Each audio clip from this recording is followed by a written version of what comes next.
Long term policy नहीं है, वो एक जिसे कहते हैं ना कि एक लॉन्ग टर्म सिलसिला बन जाए जिसके तहत पाकिस्तान को पता हो कि हाँ ये एडवांटेज कोविड की वजह से मिला है, चाइना एक्सपोर्ट नहीं कर पा रहा, बांग्लादेश के अंदर मसाइल है, इंडिया में मसाइल है और पाकिस्तान एडवांटेज ले, वो एडवांटेज हासिल नहीं हो रहा है।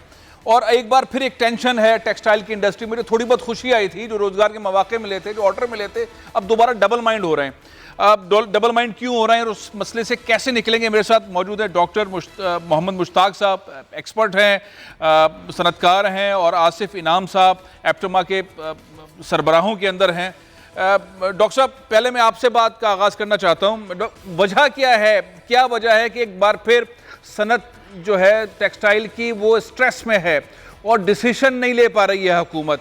कौन से ऐसे फैसले आप समझते हैं कि होने चाहिए फौरी तौर पर? डॉक्टर मुश्ताक साहब। डॉक्टर मुश्ताक साहब, आपको आवाज आ रही है? मेरा ख्याल है उनको आवाज नहीं आ रही। आसिफ इनाम साहब, आपको आवाज आ रही है? सर जी बिल्कुल आ रही है जी। अब मैं वही सवाल आपके पास ले आता हूं कि कौन सी ऐसी चीजें जो आप समझते हैं कि फौरी तौर पर स्टेप्स लेने की जरूरत है स्ट्रेस को निकालने के लिए जो टेक्सटाइल के शोबे पे इस वक्त है? जी बिस्मिल्लाहिर्रहमानिर्रहीम। एक तो अल्हम्दुलिल्लाह टेक्सटाइल का शोबा जो है वो बहुत बेहतर जा रहा है, और आपको पता होगा कि वज़ीर-ए-आज़म साहब ने जो इंतखाबी वादे किए थे, जो 6.5 सेंट की गैस और 7.5 सेंट की बिजली, इसके ऊपर चूंकि उन्होंने आते ही अमल किया, और उसके बाद आपने देखा कि कोविड के दरमियान जो टर्फ और दूसरी कंसेशनल स्कीम जिसमें से कुछ पहले मौजूद थी, कुछ नहीं आई, तो लोगों ने उसके ऊपर वज़ीर-ए-आज़म साहब के वादे पूरे होने के ऊपर एतमाद करते हुए तकरीबन 500 बिलियन की जो है वो इन्वेस्टमेंट इस पर कमिट कर दी है, जिसकी एलसीआं खुल गई हैं और कंस्ट्रक्शन हो रही है। अब आपको पता है जैसे पाकिस्तान में आपको हमेशा जब कोई तरक्की होने लगती है तो कुछ स्लीपर सेल टाइप के लोग आ जाते हैं जिनका काम होता है कि भाई पाकिस्तान आगे ना बढ़े, तो इस किस्म की चीजें कुछ एक्टिव हुई। ये कौन से स्लीपर सेल? ये आपने जबरदस्त बात की है। नहीं, ये अगर आप पाकिस्तान का रिकॉर्ड देख लें तो जब आप 6-8%, 9% की तरफ होते हैं तो कोई ना कोई अजीब सी स्कीम आ जाती है कि जी इसको यूं कर दें, फलां कर दें। हालांकि ये आप देखें कि जो एनर्जी का डिफरेंस है ये रीजनली हमारा अभी भी ज्यादा है, यानी जो रीजन में पहले 7.5 सेंट अब कहते थे वहां आप 6 पे चले गए वो, क्योंकि पूरी दुनिया में एनर्जी में इनोवेशन आ रही है। तो अब उसका ये हुआ कि किसी तरीके से आईपीपी और इन तमाम का, देखिए एक बहुत बड़ी लायबिलिटी 2000 अरब की महंगी परचेज है सालाना, जो पिछली गवर्नमेंटें कर गई हैं। ठीक है, तो मतलब आपको बहुत अहल समझते हैं, उन्होंने 2000 अरब सालाना का महंगी खरीद की है, और ये 30 साल तक इस कौम के ऊपर मुसल्लत रहेगी। और हर गवर्नमेंट की कोशिश होगी कि ये किसी तरह, मतलब गवर्नमेंट के पास तो कोई वसाइल नहीं होते, गवर्नमेंट का तो वसाइल सिर्फ लोग ही होते हैं ना, तो उसी के ऊपर डाइवर्ट होने की इन्होंने बहरहाल बहुत अच्छा इकदाम किया है कि कई चीज़ों को इन्होंने एक्नॉलेज करके रीनेगोशिएट किया है, which is also a commendable task. और उस दौरान में वो नेगोशिएट होकर उसका जो फल आएगा, जब उसके फोरेंसिक ऑडिट्स वगैरह सारे होंगे जो उसका पार्ट है, इट विल टेक टाइम।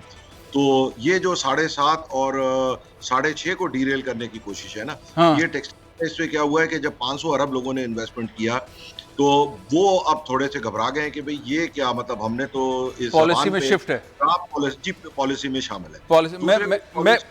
मैं आसिफ इनाम साहब, डॉक्टर मुश्ताक साहब को भी गुफ्तगू में शामिल करता हूं। डॉक्टर साहब, यही सवाल मेरा आपके लिए भी है कि इस वक्त कौन से स्टेप्स लेने की जरूरत है कि जो एक अच्छा इन्वायरमेंट है टेक्सटाइल के शोबे में, ये कंटिन्यू रहे, स्ट्रेस जो आया है उससे निकल जाए ये शोबा?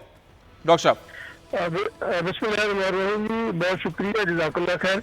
पहली बात जो है ना, थोड़ी सी हमें माजी में जाना पड़ेगा कि जब 2000 के कुर्ब-ए-जवार के अंदर बहुत बड़े पैमाने पर इंडस्ट्री काम कर रही थी और उसके बाद फिर एक बहुत बड़ा जवाल आया और कई साल तक नई इंडस्ट्री लगने की बजाय लाहौर बहुत सारी इंडस्ट्री जो है वो बंद हुई, जिसके नतीजे में ये हुआ कि भी ये उसकी वजूहत एनर्जी भी थी और उसके साथ साथ मुल्क का परसेप्शन भी था, और उसके साथ साथ हमारी और बहुत सारी जो पॉलिसीज थी उसकी वजह से हुआ। अब हुआ ये कि वो बहुत सारी इंडस्ट्रीज जब तो अब ऑल ऑफ ए सडन जो पीछे रह गए थे वो किसी न किसी वजह से जिंदा बेचने कर भी रहे थे और अपने मामला को। ठीक है, अब जैसे ही कोविड के बाद एक प्रेशर आया, थोड़ा सा वो चाइना से शिफ्ट हुआ, बांग्लादेश से, इंडिया से, ठीक है, तो ऑटोमेटिकली हम तो पहले ही 80-90% पे जो जिंदा थे वो काम कर रहे थे, जो नहीं थे वो तो थे ही नहीं। ठीक है, तो वो फौरी तौर पर ओवरवेलमिंग रिस्पॉन्स की वजह से वो बिल्कुल आप समझे कि चौक हो गया काम। ठीक है, पूरा करने वाले की हमारी कैपेसिटी नहीं है। अब इमीडिएटली लोगों ने एक्सपेंशन पे चले गए। तो गुल्लक ये हुई कि सरकार ने जो डिजिट था उसको कम करते गए, जिससे लोगों को बकाबू हुआ और ठीक है। लोगों ने इनकरेज हुए और उन्होंने इम्पोर्ट शुरू की। अब वो इम्पोर्ट भी आना शुरू हो गई है, लगना भी शुरू हो गई है, सही एनर्जी है। की सूरत भी अच्छी सरकार बेहतर ने हो जो रही है। वादा किया वो बेहतर इवन रीजनल है तो मामला से। हाँ। लेकिन सोचने की बात जो है ना वो सिर्फ ये है कि कोई शॉर्ट टर्म पॉलिसी ना ली जाए कि ये साल 2 साल का मामला नहीं है। Long term policy हो। टेक्सटाइल को पाकिस्तान के बाद टेक्सटाइल के अलावा कोई चीज भी ऐसी नहीं है जो हम एक्सपोर्ट कर बिल्कुल सही। मेरा सवाल यही है डॉक्टर साहब, आपसे भी मेरा सवाल ये था कि कौन से ऐसे स्टेप्स लेने की जरूरत है कि इमरान खान साहब, ये जो स्लीपर सेल की बात की ना आसिफ इनाम साहब ने, कि स्लीपर सेल आ जाते हैं, जो अच्छा काम करना पड़ता है स्लीपर सेल आके बीच में रुकावटें खड़ी करते हैं। तो मेरा सवाल आपसे ये है डॉक्टर साहब कि कौन से स्टेप अभी इमरान खान साहब लें कि आपको सुकून हो जाए, इंडस्ट्री को सुकून हो जाए कि हाँ रोजगार हो और इन्वेस्टमेंट हो और एक्सपोर्ट बढ़ जाए? फेवरेट बात यह है कि जो दुनिया में मॉडल कामयाब है ना, उस मॉडल के अंदर फॉरेन कोलैबोरेशन एक बहुत बड़ा सेगमेंट है। अच्छा। वो आप वियतनाम को देख लें, आप बर्मा को देख लें, कहीं भी देख लें, जहाँ पर कोई ऐसा एनवायरनमेंट क्रिएट करने की जरूरत है जिसमें बहुत बड़ी बड़ी कंपनियां पाकिस्तान में आकर ठीक है। कोलैबोरेशन करते हैं, उससे हमें लड़ने का मौका भी मिलता है। एक पॉइंट हो गया, यूनिट्स लगाने का मौका मिलता है। ठीक है। एक मेरा पॉइंट बुनेतर पर ये है। जी। दूसरा मेरा पॉइंट जो है ना वो बुनेतर पर ये है कि इस वक्त अल्हम्दुलिल्लाह दुनिया में परसेप्शन हमारी पहले से कहीं बेहतर हो गई है। हाँ। एनर्जी की सूरत को मजीद अगर बेहतर एनर्जी और बेहतर कर लें। हाँ। अच्छा, अब जो एक मॉडल है, एक मुल्क ने, मेरे उसका नाम नहीं याद, उसने ये किया था, उन्होंने कहा यहाँ 10 साल के लिए एनर्जी की प्राइस फिक्स कर रहे हैं, 5 साल के लिए कर रहे हैं। अब आपको ये नहीं पता कि अगले महीने जो बिल आना है वो कितने का होगा, वो तो किसी को नहीं पता, पेट्रोल का कितना होगा, गैस का कितना होगा। सही बात है। मैं आसिफ इनाम साहब का भी इसके अंदर इनपुट ले लेता हूँ।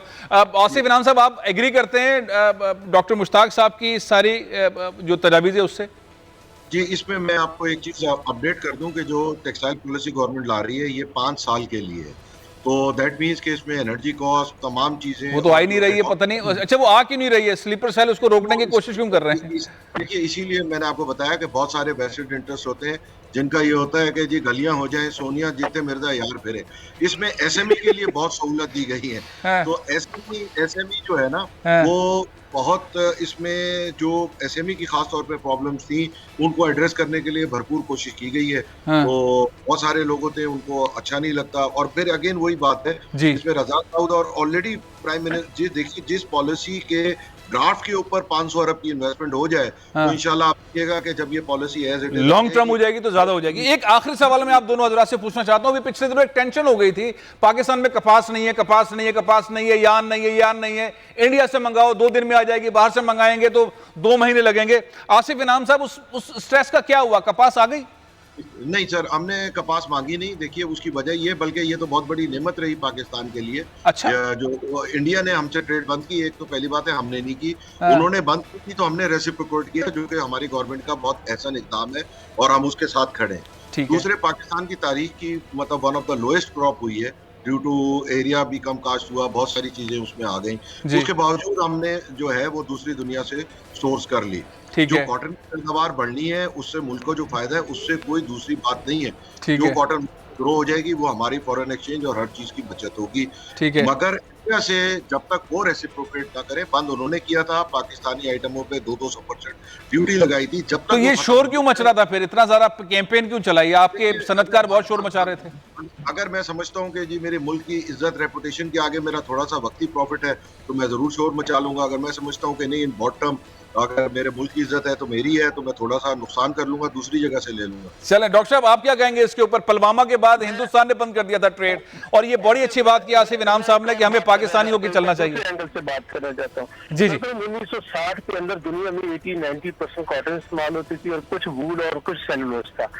आज की तारीख में दुनिया में 75% में से सिर्फ 25% दुनिया की कंजम्पशन फाइबर के, कॉटन फाइबर की है, और बिल्कुल बहुत थोड़ी सी वूल की और सेलुलोज की है। सारी की सारी दुनिया जो वो मैन मेड फाइबर की तरफ जा चुकी है। वही हाईली वैल्यू एडेड आइटम्स हैं। पाकिस्तान से एक्सपोर्ट होने वाली जितनी की सारी कॉटन रिच हैं, वेरी रेयर उसमें परसेंटेज जो है वो मैन मेड फाइबर की है। हमें ये इन द लॉन्ग रन ये जाना चाहिए। अगर आप कॉटन की प्रोडक्शन को देखें तो 6 मिलियन और 6 मिलियन चाइना और इंडिया की है। सब्सक्राइब करें और बेल दबाएं ताकि कोई खबर रह न जाए।